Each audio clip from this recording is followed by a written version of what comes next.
E aí eu queria começar, a gente teve uma grande oportunidade de se conhecer no trabalho da Lagoa Azul, Sim. né, no começo do ano passado.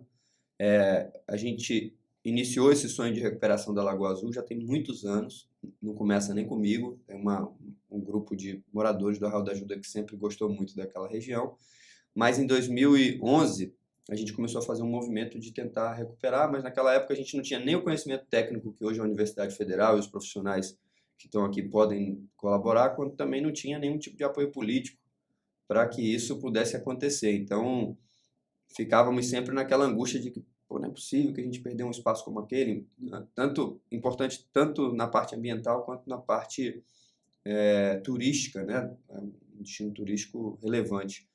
E aí a gente teve a oportunidade de ir lá, de se conhecer e de desenvolver todo esse trabalho.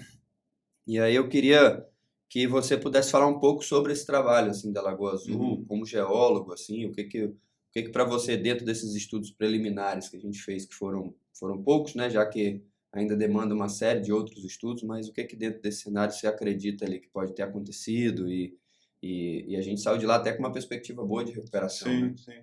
Assim, na verdade, a percepção, né, ela junta vários elementos diferentes que vão muito além da geologia, né? Então, são questões que se ligam, né?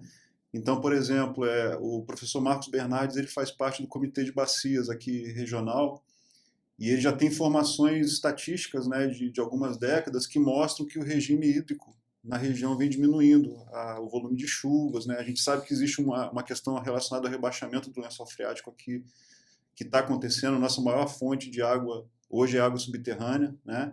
E a tendência é que isso se intensifique. Então, naturalmente, o leito dos córregos, as nascentes, elas vão secando, né? Uhum. E isso certamente, ao que parece, aconteceu ali também. Você mora aqui há muito mais tempo, você Sim. sabe dizer isso melhor que eu, né?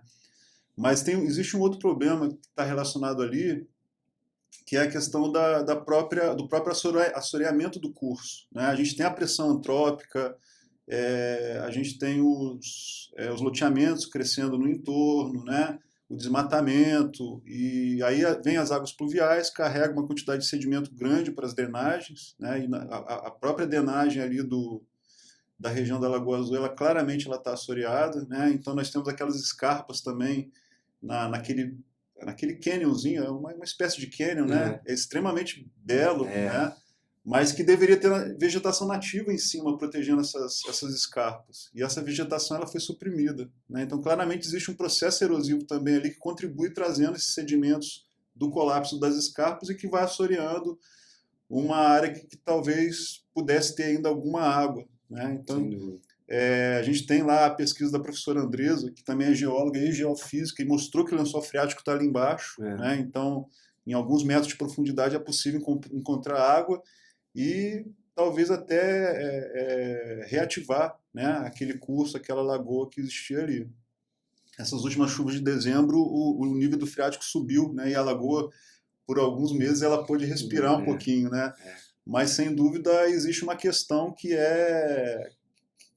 está relacionada a esse contexto histórico, né, de algumas décadas para cá, que tem relação com esse impacto humano, né, no ambiente, né, e também com as mudanças climáticas, porque quando a gente fala de mudança no regime de chuvas, né, no regime hídrico da região, tem que considerar as mudanças climáticas. Sem Não tem dúvida. como escapar. Ali para você, na sua concepção, você acredita que a criação de uma unidade de conservação seja um caminho Sem para dúvida, preservar ali, sem né? dúvida, porque você de certa forma diminui, né, o impacto humano, a pressão humana, né, sobre o ambiente, e a gente consegue criar algumas medidas que mitigam tanto a questão erosiva, né, e eventualmente essa questão de se tentar ter mais águas no sistema. A gente sabe que existem algumas medidas que são relacionadas à permacultura. Tem até um termo sendo usado aí hoje no Brasil que são os plantadores de água, né? A gente consegue reviver algumas microbacias simplesmente revegetando, né? A gente tem aí o exemplo histórico da Floresta da Tijuca no Rio, É. né? O A água Rio, se planta, né? água se planta, sabe? É. Basta ter floresta, basta ter captação de água pelo solo. E isso é possível.